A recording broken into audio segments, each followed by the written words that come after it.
नमस्कार साथियों, आज एक और खास विषय पर वीडियो लेकर के आपके बीच में आए हैं। जैसे कि आपने टाइटल देख लिया होगा, इस वीडियो में बात करने वाला हूं, यदि राजनीति में सफल होना चाहते हैं तो कुछ लड़ाइयों को रणनीतिक रूप से हार जाइए। जी हाँ साथियों, अक्सर मैं हर वीडियो में बात करता हूं सफलता की, सफल होने की, लड़ाई जीतने की, लड़ने की। आज मैं बात कर रहा हूं कुछ लड़ाइयों को रणनीतिक रूप से हारना पड़ेगा। हार जाइए यदि वाकई आप बड़े बनना चाहते हैं। क्योंकि हमेशा ध्यान रखिए, मैंने कई वीडियो में भी कहा है और सच्चाई है, everything happening in your surrounding does not need your attention. आपके अड़ोस पड़ोस में, आपके आसपास में हर जो घटना हो रही है उस सबको आपके अटेंशन की जरूरत नहीं है। और यदि आप हर होने वाली घटना को अटेंशन देने लगेंगे तो आप अपने टारगेट से, अपने लक्ष्य से भटक जाएंगे। तो आपको क्या करना है, कुछ लड़ाइयों को रणनीतिक रूप से हारने की कोशिश करनी है। सरेंडर कर दीजिए। लोग आपको हराना चाहेंगे, आपको ऐसी लड़ाइयों में इन्वॉल्व करना चाहेंगे जिसका कोई उद्देश्य नहीं है, जिससे कुछ हासिल नहीं होने वाला है। कुछ लोग आपसे इसलिए लड़ाई करना चाहेंगे क्योंकि आप बड़े हैं, आप सफल हैं, और वो चाहते हैं कि आपके ऊपर दाग लगा दिया जाए, आपको हरा दिया जाए, ताकि वो अपनी वाहवाही कर सके, अपनी पीठ थपथपा सकें, अपने उस कुएं के मेंढक या उस सर्कल में अपनी शान दिखा सकें कि हाँ, उन्होंने बहुत बड़ा काम कर दिया, आपको हरा करके, आपको परास्त करके। लेकिन आपने क्या करना है, आपने ऐसी लड़ाइयों को लड़ना ही नहीं है। रणनीतिक रूप से हार जाइए, सरेंडर कर दीजिए। और वैसे भी ऐसे व्यक्ति को कोई नहीं हरा सकता जो खुद लड़ने को तैयार ही ना हो, जो सरेंडर कर दे। ऐसी लड़ाइयां कहां हो सकती हैं? आपके मोहल्ले पड़ोस में हो सकती हैं, आपकी रिश्तेदारी में हो सकती हैं, आपकी पार्टी, आपके संगठन में हो सकती हैं। कुछ ऐसी लड़ाइयां जो केवल और केवल आपका समय, आपके संसाधन, आपके मेंटल पीस, इसको खराब करना चाहती हैं, आपको आपके फोकस से हटाना चाहती हैं, आपके टारगेट से हटाना चाहती हैं। और यकीन मानिए, जो लोग भी बड़े बने, जो लोग भी सफल हुए, उन सभी सफल लोगों ने बहुत सारी लड़ाइयां रणनीतिक रूप से हारी हैं। सरेंडर कर दिया। एक छोटा सा सॉरी बोल देना, एक माफी मांग लेना, तब जबकि आपकी गलती नहीं है, जबकि आपके पास तर्क हैं, तथ्य हैं, रख सकते हैं, लेकिन नहीं, कोई जरूरत नहीं है। ऐसी लड़ाइयों को रणनीतिक रूप से हार जाइए। किसी ने गाली दी, आपने उससे बड़ी गाली दे दी। किसी ने आपको बदतमीजी की और आप बदतमीजी पर उतर आए, तो फिर उसमें और आप में क्या फर्क रह गया? आपको कल बड़ा बनना है, इतिहास रचना है। आप कुछ ऐसी इबारत लिखना चाहते हैं जो आने वाली सदियों तक याद की जाएगी। तो आपको अपने समय का, अपने दिन का एक एक दिन, अपने समय का एक एक घंटा, एक एक मिनट केवल और केवल अपने लक्ष्य पर लगा देना चाहिए। और ऐसी सभी लड़ाइयों को अवॉइड करिए। वो लड़ाइयां कहीं भी, किसी स्तर की भी हो सकती हैं। किसी ने गाली दी, आपने उसको ली ही नहीं, तो होगा क्या? वो गाली तो उसी के पास रह जाएगी ना भाई। किसी ने अपशब्द कहे, आपने स्वीकार ही नहीं किया, तो कोई क्या कह रहा है? और कई बार क्या होता है, हमारे अपने लोग, हमारे अपने हितैषी भी कोशिश करते हैं कि आप ऐसी लड़ाइयों में इन्वॉल्व हो जाए, इंडल्ज हो जाए। आपने ध्यान रखना है, आपने ऐसी लड़ाइयों को नहीं लड़ना है। मुझे एक घटना याद आती है, मैंने एक किताब में पढ़ी एक कहानी, और मुझे लगता है कि किसी के जीवन की सच्ची घटना होगी। एक सकरा सा पुल था जिसमें एक व्यक्ति ही एक बार में आया जा सकता था। सामने से एक व्यक्ति आ रहा है, इधर से भी एक व्यक्ति आ रहा है। सामने से जो व्यक्ति आ रहा है वो अड़ियल है, रूड है, गुस्सैल है, चिड़चिड़ा है, अपनी परेशानियों में घिरा हुआ है। लोगों को परेशान करना, लोगों को बदतमीजी करना उसकी आदत है, उसका पेशा है, उसका काम ये है। इधर से एक शालीन सभ्य व्यक्ति आ रहा है जो सफल होना चाहता है, पढ़ा लिखा है, समझदार है, वो इन सब चीजों में इंडल्ज नहीं होना चाहता है। अब ये जो गुस्सैल है, जो चिड़चिड़ा है, जो बदतमीज है, ये चिल्लाकर बोलता है, सामने से हट जाओ, मैं आ रहा हूं और मैं मूर्खों के लिए रास्ता नहीं छोड़ता हूं। ये व्यक्ति, शालीन व्यक्ति, सभ्य व्यक्ति, संस्कारी व्यक्ति शालीनता के साथ बोलता है, कोई बात नहीं भाई, आप आ जाओ, मैं रास्ता छोड़ देता हूं। मतलब उसने जवाब भी दे दिया और बिना किसी उसके जीत भी गया। भले ही उसने सरेंडर किया, लेकिन ये उसकी जीत थी। क्योंकि अक्सर मैं कहता हूं कि मूर्खों से बहस करने से बचना चाहिए। वो क्या करेंगे, वो पहले आपको अपने स्तर पर लेकर के आएंगे और अपने स्तर पर वो चैंपियन है, वो आपको हरा देंगे। वो रोज यही काम करते हैं। आप देखते होंगे आपके अड़ोस पड़ोस में, आपकी जान पहचान में, सड़क पर आप चलते हुए देखते होंगे लोग लड़ रहे हैं बिना वजह। हल्की सी गाड़ी टकरा गई, अब उससे कुछ होने वाला नहीं है। एक रिक्शे वाले से आप लड़ करके कुछ पैसा नहीं निकाल लेंगे। जो आपकी गाड़ी में डैमेज होना था हो गया, और गाड़ी सड़क पर चलेगी तो लगेगी भी भाई, गलती किसी की भी हो। अब आप उससे बहस कर रहे हैं, आपने 2-3 घंटे अपने बर्बाद कर देने हैं। वही करेगा जिसके पास 2-3 घंटे एक्स्ट्रा होंगे और जिसके पास कोई और काम नहीं होगा करने के लिए। जिनके पास और कोई महत्वपूर्ण काम होगा वो कभी कभी ऐसी लड़ाई में इंडल्ज नहीं होंगे। लोगों को लगेगा डर गया, घबरा गया, इसके पास कुछ कहने के लिए नहीं है। नहीं, आपने अवॉइड करना है। ऐसी सभी लड़ाइयों को रणनीतिक रूप से हार जाइए। क्यों? क्योंकि ये छोटे छोटे मायाजाल हैं। अगर आपको बड़ा युद्ध जीतना है तो छोटे छोटे बैटल्स, छोटे छोटे युद्ध, छोटी छोटी लड़ाइयां हारनी पड़ेंगी, सरेंडर करना पड़ेगा।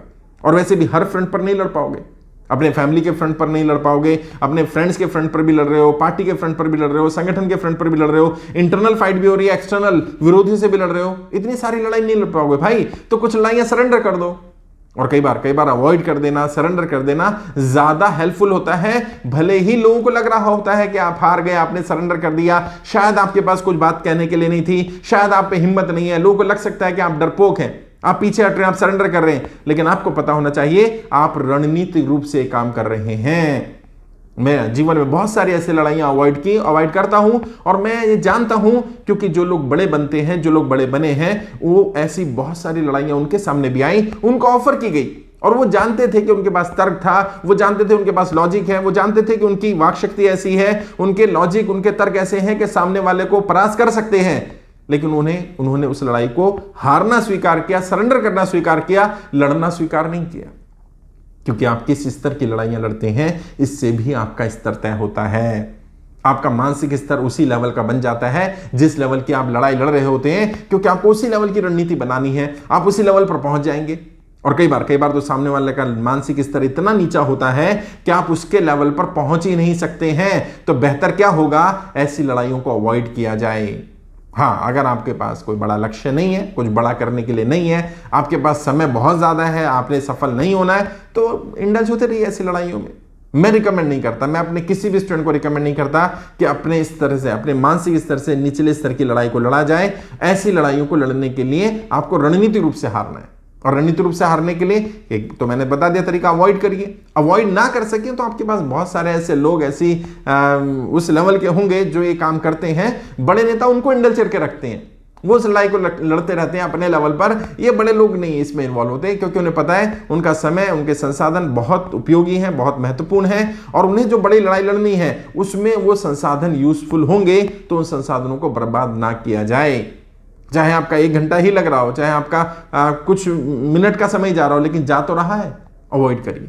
और ये आपको मानसिक रूप से मजबूत बनाएगा, ये आपको शक्ति देगा कि आप ऐसी छोटी मोटी लड़ाइयों को अवॉइड करने के लिए मानसिक रूप से तैयार हैं कि नहीं है, क्या आप कुछ बड़ा करने के लिए बने भी हैं कि नहीं बने हैं। क्योंकि अगर किसी ने आपको गाली दी, किसी ने आपको उकसाया और आपको गुस्सा आ गया, तो फिर आपका रिमोट कंट्रोल दूसरे के हाथ में है, आपके हाथ में नहीं है।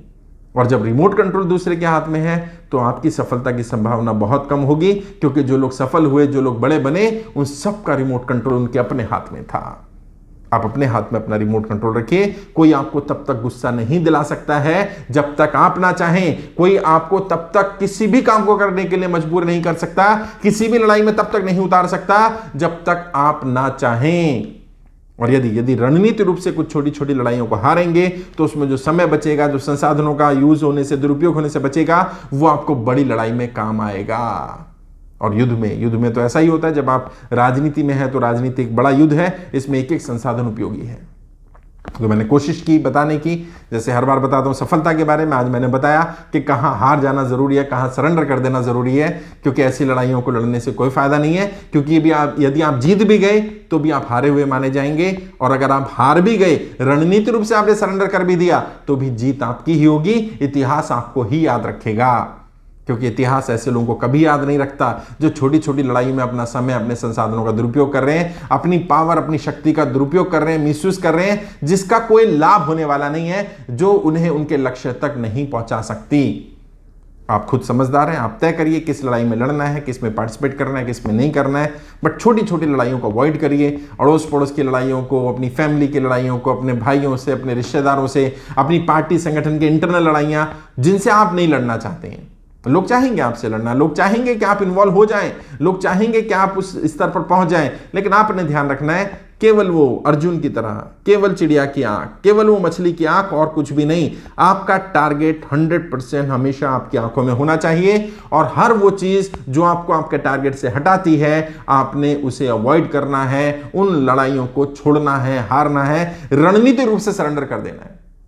मैंने कोशिश की इस वीडियो में आपको कुछ नई बातें बताने की, आगे भी रेगुलरली गाइड करता रहूंगा। कोई डाउट है, कुछ पूछना चाहें, कोई और सवाल है, किसी और टॉपिक पे वीडियो चाहें तो वीडियो के कमेंट बॉक्स में जाइएगा, लिखिएगा, कोशिश करूंगा मैं उस टॉपिक पर भी वीडियो बनाऊं।